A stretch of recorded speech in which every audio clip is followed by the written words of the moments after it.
Welcome to the final exam, question number 50. And it says, select the correct statement about basement walls. Alright, before we do anything, let's go over a basement wall. Here is what your basement wall looks like. It's concrete. And it goes that way. There it is. And if it goes all the way up to the first floor, it will look like so. Obviously, it might not do that. But let's assume it does. So here's your first floor. Let's say it has a notch for this, your beams. And let's say that this is like a steel beam, an H. Usually I've seen a lot of H beams, H piles used for beams. Or maybe it's a wide flange beam that goes across, and then your joist will sit on top of that like so. Alright. Or they might not sit on top, but they might be hanging or whatnot. That's just a diagram. I'm going to actually get rid of that because that might be confusing. Alright. We have earth pressure on this side. And you're going to have earth pressure. But when you look at basement walls, this basement wall in particular, any basement wall that's going to be touching this first floor, there will be certain circumstances where, let's say if your basement wall ended right here, and you had wood up there, as a designer, I would get to a point where you could say, okay, well, this is a hinge, and therefore I'm going to design this for cantilever. I'm going to design this as a cantilever like so, because I'm not going to rely on that wood to do a darn thing. But in this case, most basement walls will come up to that first floor, and it'll effectually make it look like a pin right here. So when you're looking at that, it's not a cantilever, it's now more like a simple beam. And I say more like a simple beam because it's not exactly like a simple beam. So it will try to deflect like this. Give or take, obviously. Because your pressure wedge is going to look like that. And then your equivalent load is going to be coming in like that at a third high. So we know that's how you look at it. And let's see what these answers are and see which ones we can get rid of and see which one is correct. Alright. A. Reinforcing steel is not required unless the wall exceeds 8 feet in height, and that's incorrect. Reinforcing steel is needed, and I'm not going to get into that because it is. If the wall is properly drained, it need not be designed to resist earth pressure, and that is incorrect as well. Despite, you want to drain this away from the house, and I think all architects will know that, or house or building, I'll say, or structure. You want to drain this away. The soil wants to get away from that, and at least 10 feet, I would say, would keep you safe from the water. And what you don't want is the water sitting there and it'll come down, and you could have expansive clays where if it's dry, it gets wet, it'll swell, and then it'll push up. It'll cause pressure right here, and it'll heave, and you'll start getting differential settlement, and it gets to be a mess. So, anyways, we know that that's incorrect. You always need to design it to resist earth pressure, despite if it's properly drained.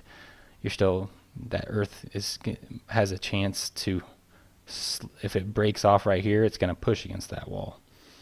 So, I hope that makes sense. And go look in I won't get too much further onto that if you decide that is realistic or not. The general theory behind it is, okay, this soil weighs this much. It weighs this much, right? Actually, it's going to be distributed load, obviously, but I'm showing it as a point load. This is equivalent point load. It weighs this much. What angle is it going to break? Is it going to slump off at that angle, or is it going to slump off at 45 degrees, or is it going to, is it really sticky, and is it going to slump off at 67 degrees or something like that? And based on how much this is called your horizontal. You can call it horizontal stress or horizontal load. And then you also will have, based on this, you have your I said horizontal, I meant vertical. Sorry. Your vertical load, and this will be your horizontal component of that. And that's based on the angle right there. And that's as much as if you are more interested in that, that's as much as I'm going to go. If you're more interested in that, read over the soil section again, and there's a lot of soils book out there that will explain that type of theory, and it's not the easiest thing, and I'm pretty sure it's not going to be on your test that much depth, but soils gets to be pretty intricate. Alright, so moving on, letter C. If the backfill is placed before the first floor is constructed, the wall must be temporarily braced to resist earth pressure. And that is a yes. What they're saying is if you place this wall and then you start backfilling before you put in this first floor right here, then you need to brace it. Yes, because when it was designed, it was designed to deflect like this. And therefore, which side is going to be compression, or this side? Which side will be tension? This side. Therefore, you want your what I would call main reinforcing to be right there. And you wouldn't really worry about a situation where it's not going to be the opposite. But when you take a look at if you were to backfill it before you had the first floor, it would deflect like this. Whoa, that got kind of fat on me. It would deflect like a cantilever. And therefore, which side is compression? This side. Which side is tension? And now you need your main steel over here. So it switches the sides.